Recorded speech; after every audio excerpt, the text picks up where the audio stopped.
Hello, everyone, and welcome to Whispers from the Beyond. I'm your host, Zach. This is the first episode of Season 2 with a new name change. I am in a new house, in a new space, and I'm back to share some creepy paranormal encounters with you. If you have a story you'd like to share for the podcast, please email me at hauntedhtx@gmail.com. All right, let's get into some stories. This story comes from Easy-Educator 2583. Maybe this is the wrong place to share this, but I'm a 33-year-old father of 4, 1 son and 3 daughters, all 3 years apart in age roughly. I'm a veteran of the United States Army and work as an operations manager for a small advertising company. But it's somewhat a stressful job, as any operations manager job can be. I'm not religious, but I do consider myself to be spiritual in my beliefs. And I'm not going to say I've never believed in spirits or ghosts, because that couldn't be further from the truth. Though I hadn't ever had an encounter myself of the paranormal. Until maybe today? Oftentimes, I find myself traveling with my work. And because of this, I always make it a point to find nature reserves, national forests, or at the very least, a park, when in a bigger city too far away from either of the former options. Today, while I was sitting outside enjoying the beautiful weather Oklahoma City Metro had to offer, was no different. I sat outside, enjoying the nice cool winds, and found myself thinking heavily about my eldest daughter, age 7, we'll call her Elise, and imagining the fun we were going to be having over this weekend. For context, all of my children are incredible and amazing in their own ways, but when it comes to which of my children is most like me, that would be Elise's throne. As I was thinking of her and sitting on this park bench at the beautiful inner city park, a woman about my age approached me. She had beautiful platinum blonde hair, which I complimented her on and likened it to my own daughter's, Elise.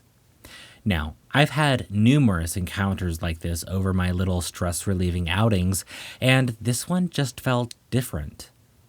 I can't explain it any other way other than I felt like I knew this woman very well, but couldn't put my finger on why I knew her. I hope this all makes sense. During our exchanging of pleasantries and traditional disposable friend conversation, the topic of religion was brought up. And, of course, with this being the Bible Belt, I'd half expected this woman's intent at this point to ask if I had been saved. But instead, she performed a rather smooth transition into a paganism practice in which my family believes. And, by the way, I've never met anyone else who thought like them, so of course I was naturally intrigued. The belief is that time, instead of running linear, is cyclic and therefore is running concurrent alongside all other possible timelines. I know this seems like it's not relevant, but trust me, it is. I told her I found her views quite interesting and elaborated on the aforementioned, to which she replied to me, I know, Dad. Oh, well, it just makes sense when you think about it in that light. I couldn't help but ask what she was about to say when she said Dad and stopped herself, and she just tried to shrug it off as a mistake in her grammar, and that she was just excited to be speaking with someone like-minded. At this point, I had grown suspicious. Not in a negative way, mind you, but in a curious way. Few things in my mind are ever a coincidence, and meeting this woman on this day during this time when few people visit this park just seemed far too coincidental. So, naturally, I danced around the subject and elaborated that in my family, the time of Yule is a very significant one, and in strong relation to this topic of time. Before I could continue my elaboration, she had finished it for me, almost verbatim. I then asked if we had met before, and that it was just far too unlikely of an encounter in the middle of the Bible Belt at that park at that time of day, and that we should be grateful to the gods to have met one another so perfectly. And she began to tear up. I asked her what was wrong, and she told me she had missed these conversations and asked if she could give me a hug. Now, normally, I'm not one for physical contact by anyone but my family, and maybe the occasional hug from a close friend. But this felt not only okay in this situation, but it felt right. I hugged the woman and told her that everything was going to be okay and that these meetings aren't ever by chance but by design, and even offered to give her my Discord, Twitter, or even Snapchat so that we could stay in touch to chat further if she wanted or needed to. And that's when she said, "I can't, Dad. Unfortunately, this will be the last time I get to talk with you." Ugh, just typing that last quote out made my skin crawl again, and once more just typing that out now. I slowly let go of the woman and went to look her in the eyes again to continue the conversation. But when we let go, she was just gone. I was sitting alone on that park bench. Now, I know initially I said I considered myself spiritual. I believe that entities do exist behind a veil that we only ever so briefly might get to glimpse into. But this whole encounter has had me shaken up all day and has left me unable to sleep out of pure curiosity. I'm lying in bed with my 7-year-old and 5-year-old now while they're asleep, with knees and elbows into my side from what initially was a sweet cuddling type of sleep. I have so many questions, so many thoughts. Am I dead? If this is the afterlife, I guess it's not so bad. Was that Elise? Had I met a version of my daughter in some distant future? Has anyone else ever had an encounter like this? If so, is there a way to replicate the scenario so I can tell what potentially might have been my daughter from another time that I love her and always will? Was I just suffering from a stress-induced apparition? Work is hard, but in retrospect, this entire year has been a breeze ultimately in comparison to my time in the Army or even past years in operations. I apologize if the length of this post or the encounter therein isn't acceptable, but I'm hoping anyone might have some answers or insights or even just theories. With thanks, Level 33, Father of 4. This story comes from the Mage. Fucked around and found out. This happened around Easter. I could tell you the exact date, but it's not important, plus I'm lazy. My friend had recently gotten out of the psych ward and needed a place to stay for the night. My house. Don't make any assumptions about my friend. She's terrific, just a tad bit suicidal. Anyways, since we were spending the night together, I suggested we play with a Ouija board I bought from Spencer's a long time ago. She said no, but she'd watch me play it myself. Supposedly, they don't work with one person, but I tried it anyways. I'm no fool either. I respect the board and take the rules of Ouija very seriously. I opened the portal and started asking basic questions. The planchette did in fact move very slowly, but it could have been my shaky hands slowly moving it around the board. I tried real hard not to accidentally move it, but I did have some sort of communication, so this made my friend very interested in trying it with me. I ended the session because my arm was getting tired, and we played again a few minutes later. It again worked, and we had communication with a spirit, but again the planchette moved very slowly. This is where things get interesting. See, I think our combined energies are what makes the board so powerful. I say this because once she joined in, the temperature of the room dropped. You can literally feel the cold energy as it moves around. My friend almost immediately senses, and I quote, a sad female presence. I fucking guess.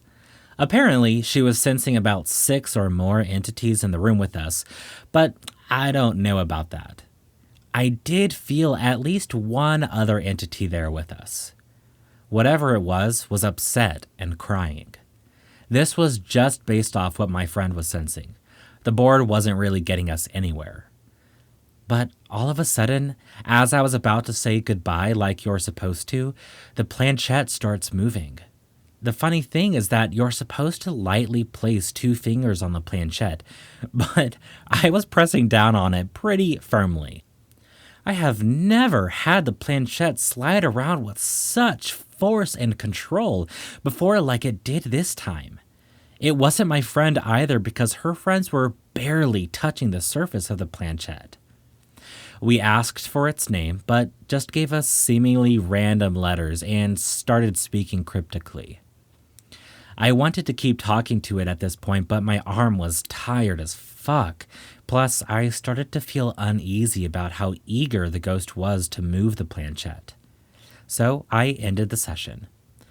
It was a cool moment, but I was ready to go to sleep. My friend decided to stay up and scroll through TikTok. Me, with my eyes closed, started thinking about the whole thing. Something in my mind was telling me to go back to the board and keep talking to the spirit. I tried to ignore it when I started to feel a tugging on my bedsheets. I thought it was my friend's foot because she was facing toward me on the opposite end of the bed. Something was pulling my sheets. I tried pulling them back over my face, but there was quite the resistance. I opened my eyes and there was no one there, nor could it have been my friend who wasn't in the position to do that. And she wasn't even paying attention. She was too invested in her phone. I said nothing and tried to go back to sleep. This time I started thinking in my head, what if the ghost entered my body? And I was afraid to be thinking that in fear of it actually coming to fruition. Then I feel a cold air right above me enter through my sheets and enter my body. Instead of my sheets being tugged, it's my arm. My arm is being pulled by an unseen force, and I let it happen because I'm paralyzed with fear, and also because I was genuinely curious about what it was going to do with it. It inches my hand towards the Ouija board, which was still out. Once I noticed this, I pulled my hand back and it's in my control again. I get up and tell my friend, the board is calling me. And she's like, what the fuck? I explain myself and she admits that she still feels the presence and it was harassing her mentally.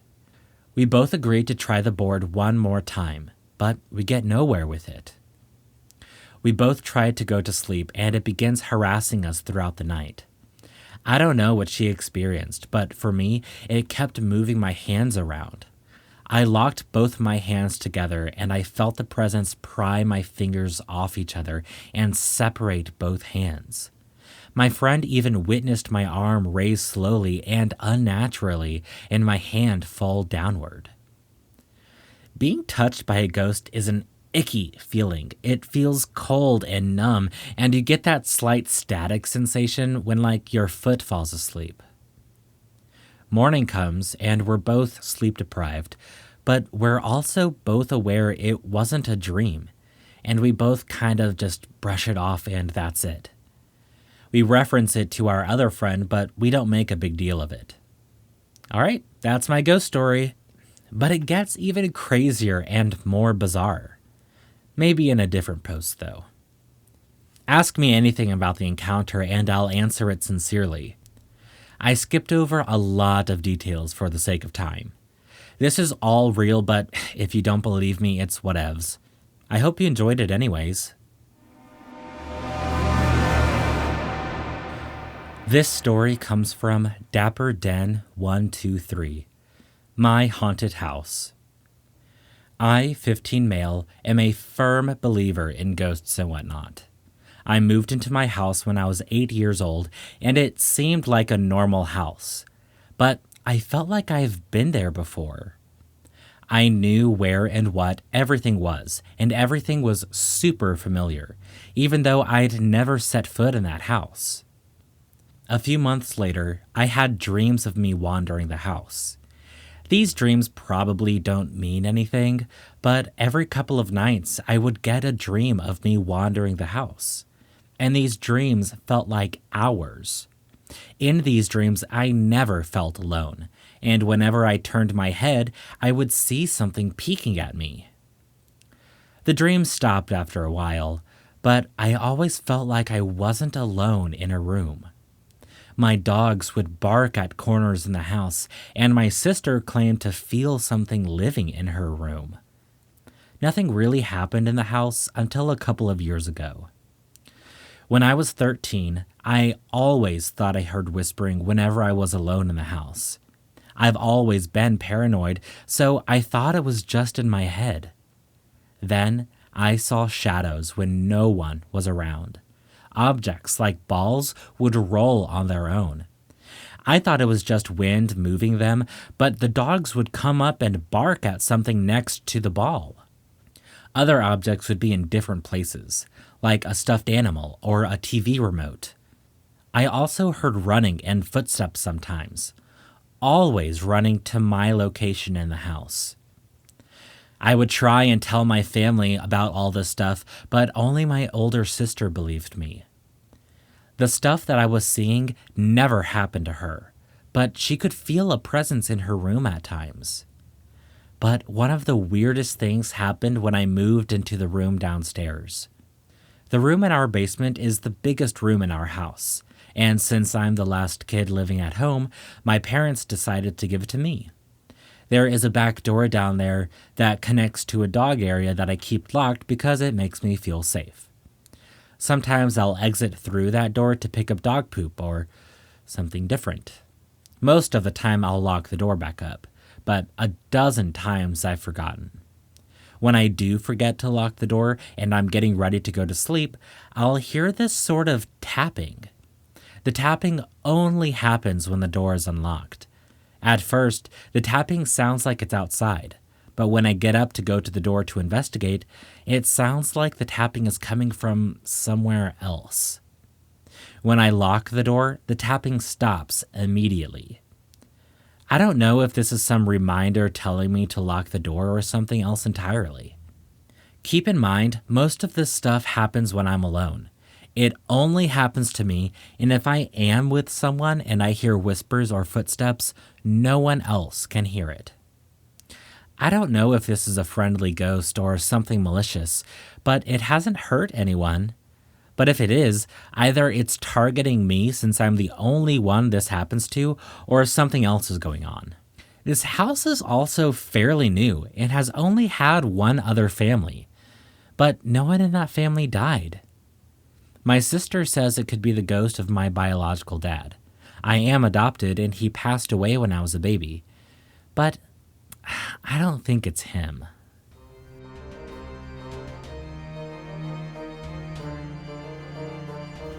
Thank you for listening to this episode of Whispers from the Beyond. If you have a story you'd like to share, please email me at hauntedhtx@gmail.com. I want to thank Easy-Educator, the Mage, and Dapperden for letting me share their stories. Come connect with me on Instagram, the link will be in the description, and please leave a 5-star rating and a positive review so more people can find the show. That's it for now. Bye, y'all.